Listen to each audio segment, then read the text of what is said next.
So Shiv, going back to George Mack's 18 razors, right? We talked about, I think we talked about two of them, and now we're just going to go over the third one. So the third one is called Taleb's surgeon, and just like we talked about Nassim Taleb, it's sort of like, I think the idea came from him, and it's basically like where if you had presented with two equally qualified candidates for a role, but they have different traits, where one is more competent and the other is more charismatic, then he says basically pick the one with the least amount of charisma. And I guess the reason why is because he's emphasizing on the value of competence over charisma, especially in roles which involve like more expertise and critical thinking. So how do you like interpret that, or what do you think about that idea? See, I think of it a little differently. I think of it as for people to get to that level of skill equally in that role, one had to, the way I interpret it is one had to be a bit more charismatic to get to that to that level of skill. And through that charisma came opportunities, came different situations where they thrived better than someone that wasn't as charismatic. And so because they were given those opportunities to absorb their skills and learn those skills, that's why they're at that level. Whereas if you compare someone that's not as charismatic, maybe those opportunities weren't given to them that easily. They actually had to work for that, to get those skills and to become become competent, I guess. But it's a bit of an interesting one because it's something that you can't really apply to every single situation from my perspective. And I think, I don't think it's incorrect in saying that. I do think though that depending on what sort of role or what sort of situation you're putting someone in, you might actually need someone that's a bit more charismatic, but as equally competent as well. So I was going to say, like, which scenarios would you consider where you would value charisma over competence? Because as you said, it depends on context. Sales, be able to influence roles that require you to influence people to make the right decision. Now, this is completely different from manipulating people into making a decision, because that's a bit of a dark triad trait. But it's sort of getting everyone together and driving an outcome in a positive way. And I think from experience, as simple as starting off things in someone that's charismatic and drives an outcome is the way they get to that is very different to someone that isn't. In saying that, then there's an argument of, is that charismatic person then manipulating? Probably not. So I think if they're both equally competent, is that what it is? They're both equally competent? I think it was like equally qualified. Equally qualified. So yeah, it wasn't. So they're exactly both equally qualified in terms of their skills, yeah, education, so what just they to know. make it more like make it more clear. It's like, imagine you had like them with the same certificates. Mm-hmm. They just had qualifications. Same experience as well. I think I don't think it touches on experience, it's more of just qualifications. So this is where he gets like too deep into it. But yeah, no, I think if you're purely just looking at charisma over competence, then you have to go for competence. But if they're equally qualified and one is more charismatic than the other, then it becomes, what am I sort of hiring for, or what am I bringing that person in for? What is that person's role? So I think it's a good razor. I look at it in the sense that, as I said before, person that's charismatic was given opportunities because they put themselves in opportunities because of the way they are, and they're perceived more positively. Someone that's not charismatic had to actually fight for those opportunities more to get to that level. And so then there's an argument for resiliency there. Person A has been handed opportunities. That's why they're competent. Person B has to fight for those opportunities. That's why they're competent. So then in that argument, who's going to be the one goes back to like the high agency razor that we spoke about. Like in that instance, who's more high urgent? It'd be person B in a way. if we looked at it in that context, person B would be more high urgent because they've had to survive in a way. It's people that have been able, from my experience, people that have been given opportunities tend to not have missed the high urgency aspect of what they do and how they work and communicate or think.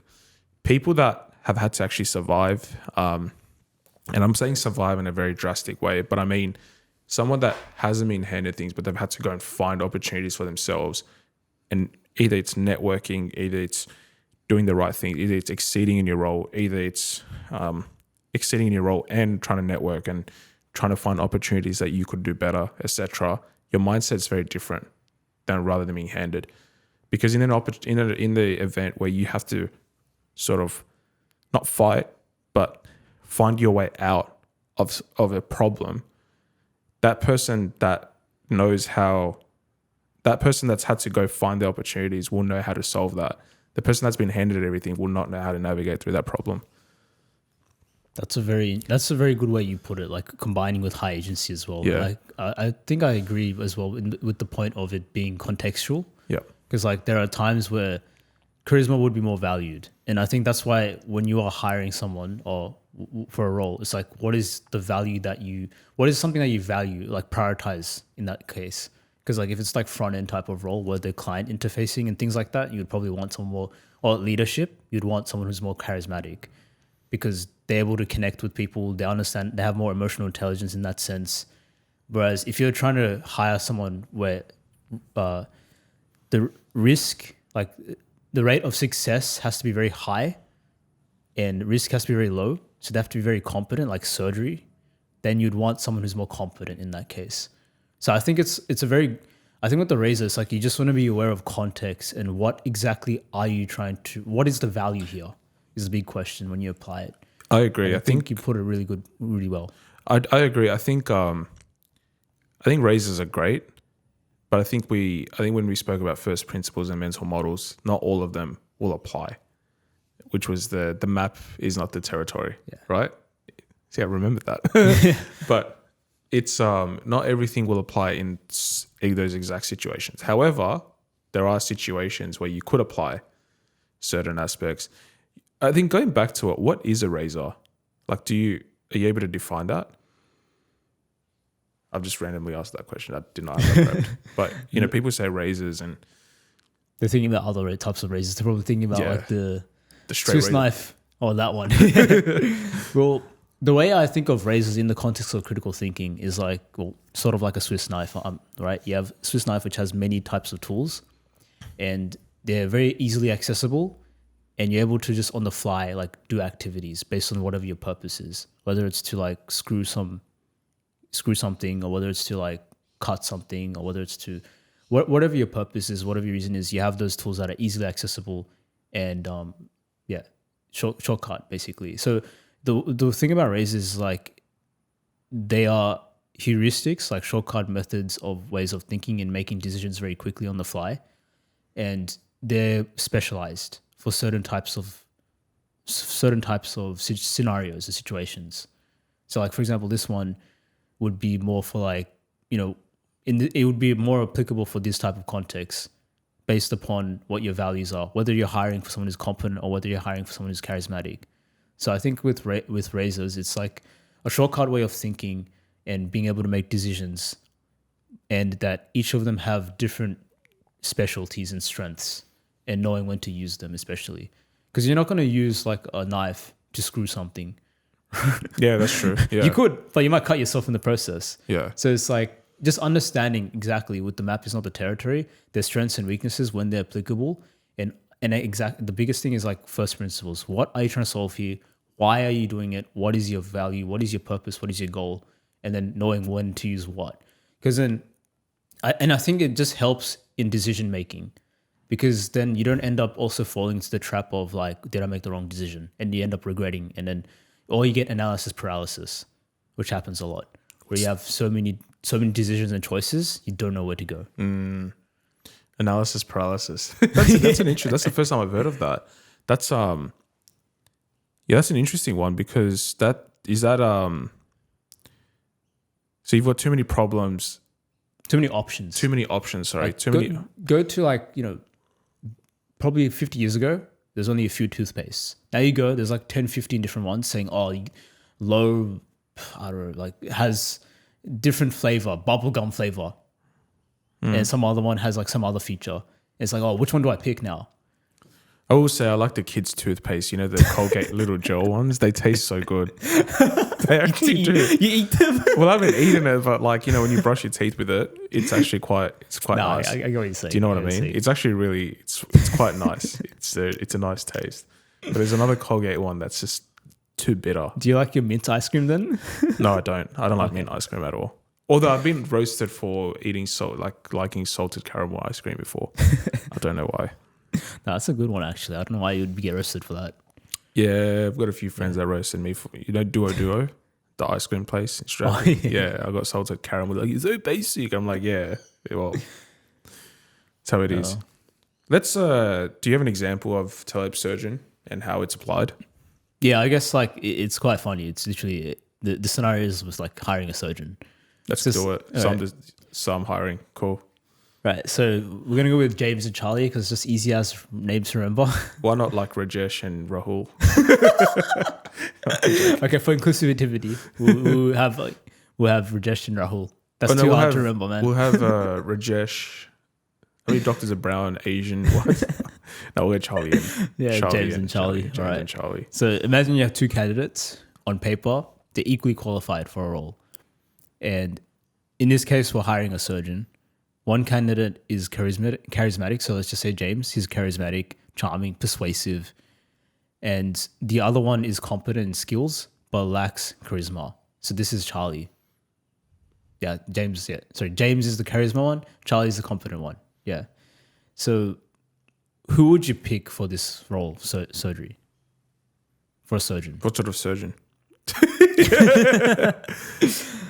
Again, I think heart surgeon, let's just say. Where it's like, damn, you cannot fail in that. Very low probability. I think if we look at surgeons as a profession, medicine, you've had to pass medical school, in my opinion. Like the way I see it, you've had to pass medical school, and so the standard of tests and assessments and how you're assessed would be the same, assuming that these two are qualified from the same place, let's say. So, you know, in that instance, that it goes back to like, I would probably touch on their background a bit more personally. Is like look at where they've like not essentially where they've come from, but prior to medical school, what their background was. That'll tell you a lot, I think, as well. You know, what would you be looking for in particular, like in the background, like? Even though we're not like doctors and surgeons, like just in general, I mean, this is like a complete butchery anyway, because I'm not a surgeon, not a doctor. I wouldn't be hiring for a surgeon. That's why we have experts to do that. But this is pure guess, and I could be completely wrong. The way I probably look at it is maybe their schooling. Yeah. Some achievements from their schooling, what they've achieved. So, you know, were they sort of a mix between sports and academia? Were they more academic? Were they more sports? Less academic, but they're just naturally very smart. Maybe their marks, like how they did, in terms of their education level, like the sort of marks they were getting, the assessments, like were they A grade kids or were they struggling and then they had to sort of find their way through? Because, you know, there's a lot of things I can tell you, but I do think, in my opinion, maybe this razor, like it's hard to apply in this scenario, I would say. But I can see why you'd probably go for someone less charismatic because, as I said, it goes back to the less charismatic person had to find the opportunities to get to that point. The charismatic person most likely was given those opportunities. But in saying that, to become a surgeon, you're not just given the title of a surgeon or you've given medical school. You've had to sort of work hard for that. So then it becomes very... Do you get what I mean? It gets complex in that the meaning gets lost in that because the barrier to entry to medical school, in my opinion, is the same. You've had to get like the standardized tests. You have to go through the interviews. So both candidates have had to go through the same things to get to where they are now. Does that make sense? Yeah, it makes sense. I think it depends on also like the roles, and I think the way I would go about it is I'll just put the charismatic person as the leader. If it's like a leadership role, definitely charisma, because you need that energy. If they're too robotic, everyone else is going to become robotic. Like as in, they're good at what they do, but they just don't have that energy to be able to guide people in teaching. That's a different type of skill set. And I feel like if it's a leadership role for this this surgery team or something, definitely charisma, I would value that. But if it's not and they're applying the surgery, then I would just go for competence, because that person will have a low failure rate, low risk, and like just ability to be able to deliver the role without least amount of emotions in a way. Because that you need to be very, I mean, I don't know surgery, of course, I don't do surgery, but based on what I've read and just things like that, you have to be very good and like skillful with your hands, very precise as well, attention to detail. All of that matters. And I feel like minimizing emotional decisions and things like that is like more, I would say, prioritized in that case scenario. Because you only have, like, they might just tell you immediately, you have 10 minutes to get ready. You have to do this surgery, heart surgery now. You can't be like, oh, give me some time to get ready. No, it's like life and death. Yeah, you've got to be prepared. And I feel like you just have to be prepared. And as least, it's very emotionless. That's why you see like doctors and stuff, they're very exhausted, very long hours they work, going through people's problems and all these things that they have to deal with each day. But for leadership, definitely charisma. That's how I would differentiate it. What about a dev? Software developer. So same thing again. If it's like a technical lead or like someone who is like a leadership type of position, it would have to be charisma. What about a full stack dev? It would have to be, I would say it's a bit... Not a tech lead. Let's say just a full stack dev. Yeah.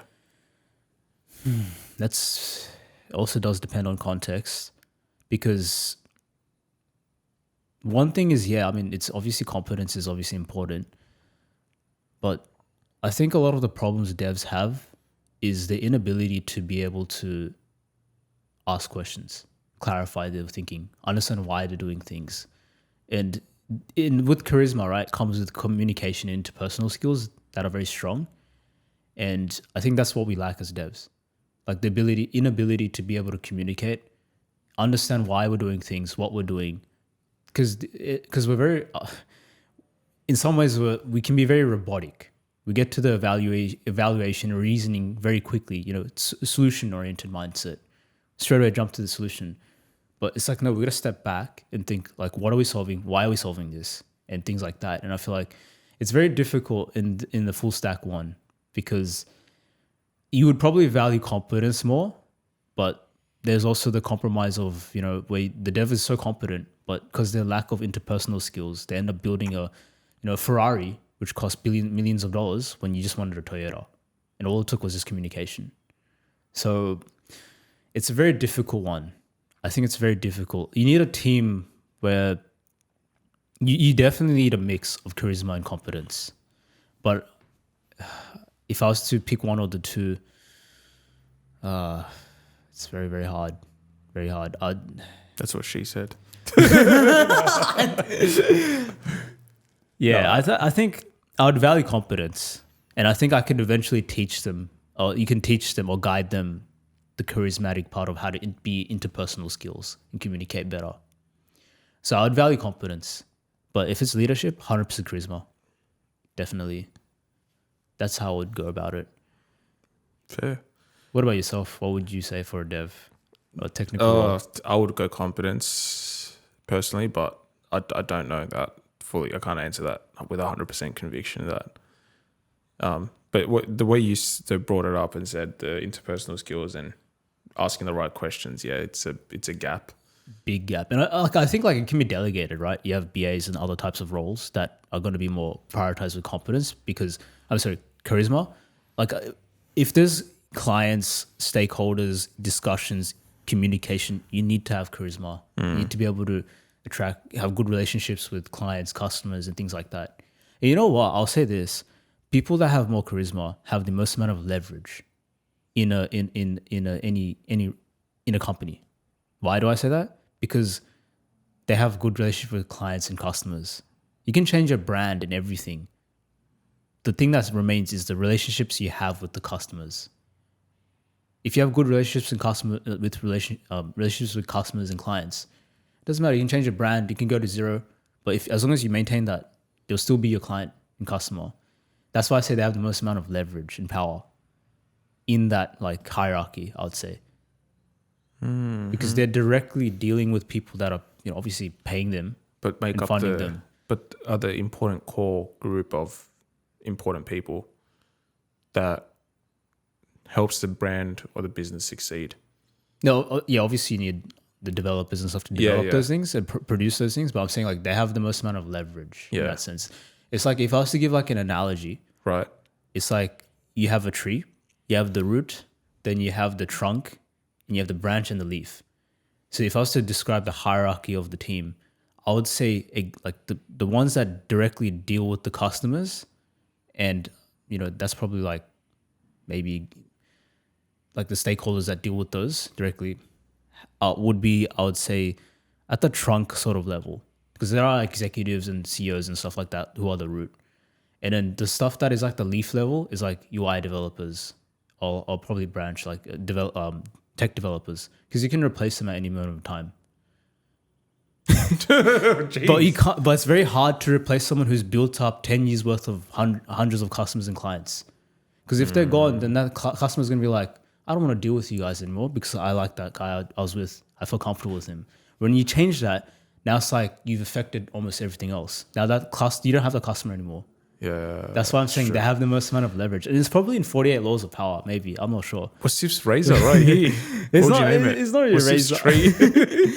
I got it from someone else actually. What's this tree of competence? But it's the decision making tree analogy. You can apply it in so many realms. Like you have the root, then you have the trunk, the branch, and then the leaf. You can apply it in so many decisions and like hierarchy and stuff, because it has like domino effect.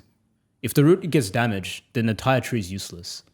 If the trunk gets affected, it damages that portion of the tree. But if the branch and the leaf gets damaged, it doesn't matter. You can still the tree will still live on. Mm-hmm. Interesting. We'll wrap up there. Yeah. But that was an interesting razor. Taleb surgeon. Made us think about it in so many different ways. Yeah, new ideas. We got. Yeah, 100%. It's always it's the curiosity aspect of it, right? Like you can't just take things for face value and be like, oh yeah, that's like discussing it, actually thinking about how that applies is important. I think providing your own perspective to it is just as important, because it shows you have a different understanding of it compared to how you understand it, which is what you need. You need to be able to give your own opinion and your view on it. Doesn't make it wrong. It doesn't make Taleb's or George Mack's interpretation of it wrong in any way. Yeah, it's the way. Not at all. I think it's like it's just like branching out new ideas and stuff like that and different interpretations. But I think we broke it down pretty well. Like it's mainly contextual based, whether you're prioritizing for like client interfacing or like, whether you're prioritizing for interpersonal and communication skills, you'd probably value charisma more. And if you're not, and you want low risk of failure, and you want high rate of success, you'd go for competence. That's just the quickest way to break it down. Perfect. Thanks for Sif. Thanks everyone for listening, and we'll see you then.